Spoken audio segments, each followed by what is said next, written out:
A'udhu billahi minash shaitanir rajim. Me amparo en Dios del maldito Satán. Bismillahirrahmanirrahim. En el nombre de Dios, el clemente, el misericordioso. La alabanza es para Dios, Señor de los universos, y la paz y las bendiciones a todos los profetas y especialmente a nuestro profeta Muhammad y su familia purificada. Assalamu alaikum, hermanos y hermanas.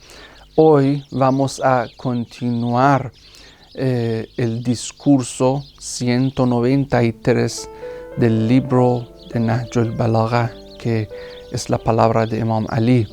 Es un discurso famoso que se llama Khutbatul Muttaqin, el discurso para los hombres piadosos, sobre los hombres piadosos, que Imam Ali habla con su compañero famoso y muy piadoso, Hammam, que Hammam, después de escuchar de este discurso, murió. Muy interesante. El mundo vicioso deseaba su camaradería, pero ellos apartaron sus rostros de él. Quería atraparles, pero ellos voluntariamente aceptaron todas las penalidades y problemas para librarse de sus garras.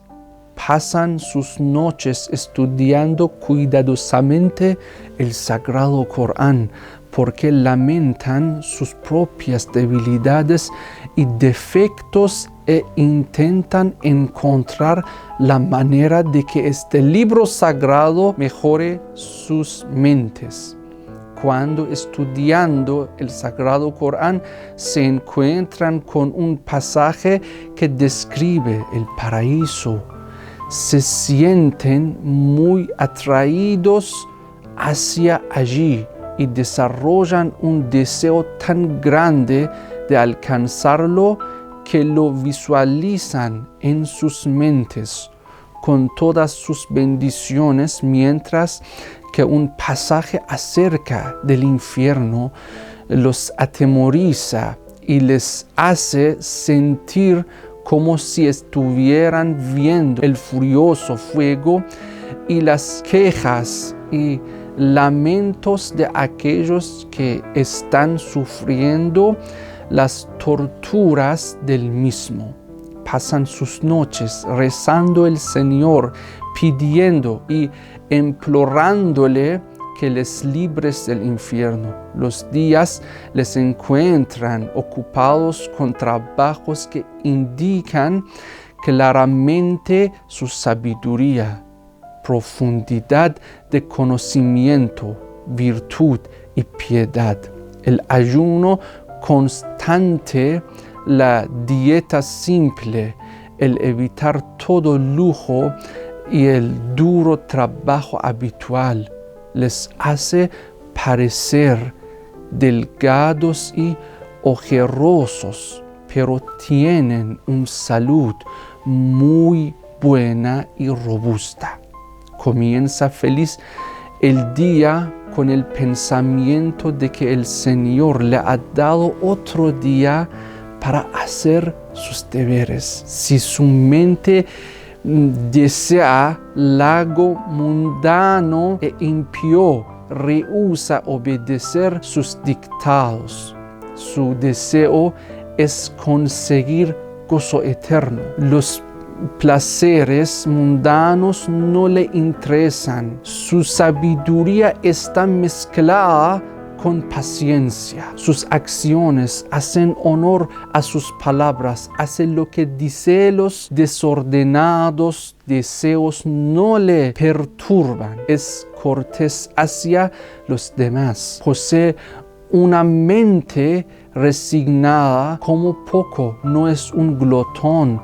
No hace daño a nadie. Es fácil de agradar. Es fuerte en su fe. Sus pasiones están muertas. Su temperamento está controlado. La gente espera el bien de él y se consideran libres de que les hiciera algún mal.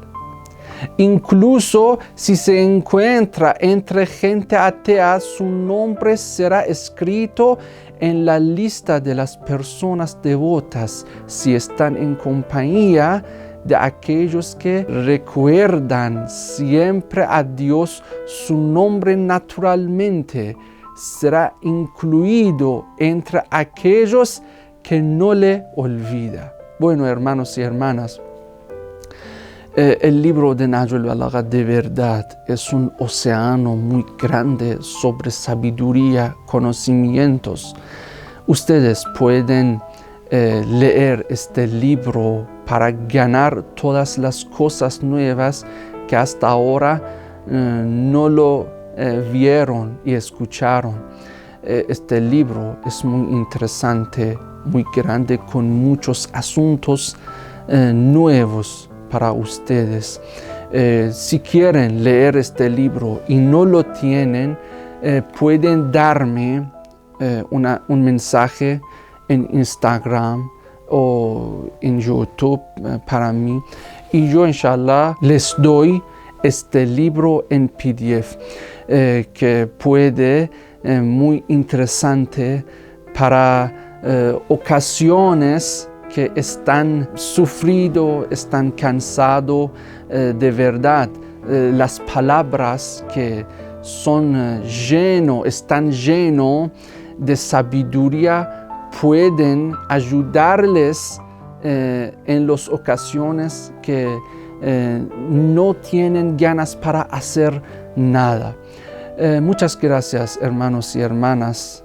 Inshallah, en siguiente programa podemos hablar sobre otros temas muy importantes de nuestra vida en el libro sagrado de Nahj al-Balagha. ¿Por qué es un libro sagrado? Porque es la palabra de un hombre muy sagrado, de un hombre muy piadoso, Imam Ali al-Pasa, con el que es muy famoso en la piedad y muy famoso en la ciencia, un sabio muy grande en el mundo, que muchos sabios en el mundo, que entre los cristianos, entre los musulmanes, entre los judíos, hablaron sobre Ali ibn Abi Talib como un hombre muy piadoso, un hombre muy valiente, un hombre muy creyente y también un hombre muy sabio. Muchas gracias, hermanos y hermanas. Un fuerte abrazo. Wassalamu alaikum.